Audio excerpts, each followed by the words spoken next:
Bienvenue dans ce tutoriel. On va voir comment créer des catégories et des étiquettes. Alors, dans la page ou bien le menu principal de WordPress, on va cliquer sur le menu article et après catégorie.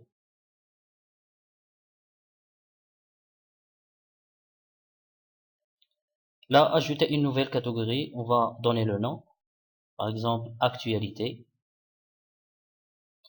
L'identifiant, c'est la même chose.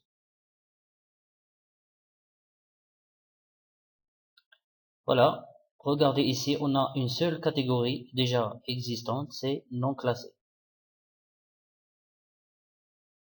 On peut ajouter une description. C'est une catégorie des actualités. Et on va cliquer sur ajouter une nouvelle catégorie.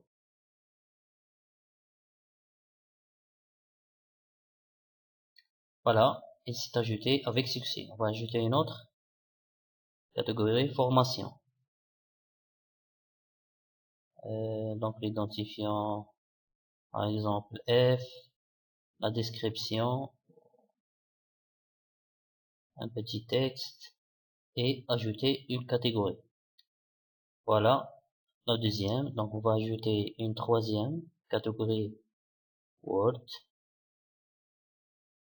son identifiant, ajouter, catégorie Excel, ajouter,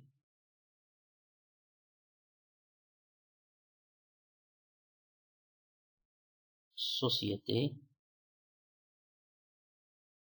et ajouter. Voilà, on a créé un ensemble de catégories. Regardez ici dans le tableau, on trouve le nom de la catégorie, la description, on a fait avec description.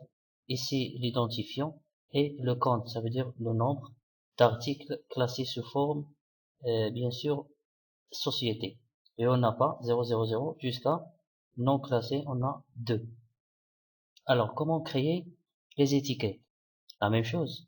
Dans article, on clique sur étiquette. C'est la même chose, ajouter une nouvelle étiquette, par exemple, astuce. On va ajouter, il n'y en a pas.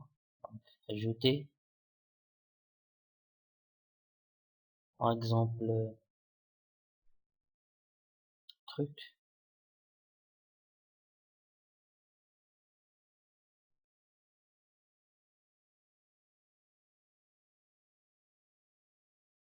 Soir, etc. Donc, ce sont des mots clés. Tout simplement, la même chose, regardez ici le nom, la description, l'identifiant et le nombre d'articles sous cette, ou bien qui utilise cette étiquette. Alors, revenons à l'article qu'on a déjà créé, par exemple.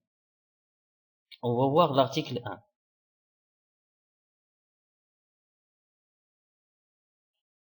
Regardez dans l'article 1, on a la fenêtre catégorie et la fenêtre, regardez ici la fenêtre catégorie. Il contient toutes les catégories qu'on a créées. On peut en ajouter d'autres ici en cliquant sur ajouter une catégorie. Je vais ajouter par exemple catégorie certification. Ici, je peux choisir la catégorie parente. D'accord? Par exemple, cette catégorie certification, il va être sous-catégorie de formation. Ajouter. Voilà, on peut ajouter d'autres, par exemple PPT, qui va être, regardez ici, certification, c'est sous-catégorie de formation. La même chose, ajouter, etc. Voilà. Donc, pour les étiquettes, la même chose, on va ajouter ici une étiquette logiciel, je clique sur ajouter, et voilà, il s'ajoute ici. Je peux ajouter plusieurs, hein, ou bien choisir parmi les étiquettes les plus utilisées. Si vous avez déjà des étiquettes utilisées, vous allez les trouver ici, etc. Voilà comment ajouter les étiquettes dans l'interface de création des articles. Je vais revenir aux catégories. Là, regardez ici, un petit truc très simple. Pour la catégorie certification, elle est précédée par un tiret, répété avec un tiret. Pourquoi? Puisque ce sont des sous-catégories de la catégorie formation. Et on peut classer ici la même chose. On peut faire une hiérarchie des catégories. Par exemple, on va faire la catégorie Word, ou bien une nouvelle astuce, Access. C'est une catégorie qui va être sous-catégorie de formation. D'accord? Et ajouter une catégorie. Voilà. Donc, le voilà. Access avec un tiret. Ça veut dire c'est une sous-catégorie. Pour les étiquettes, bien sûr, on ne parle pas des sous-étiquettes, etc. Sans hiérarchie. Voilà, grosso modo, la différence entre la création des catégories et la création des étiquettes. Merci.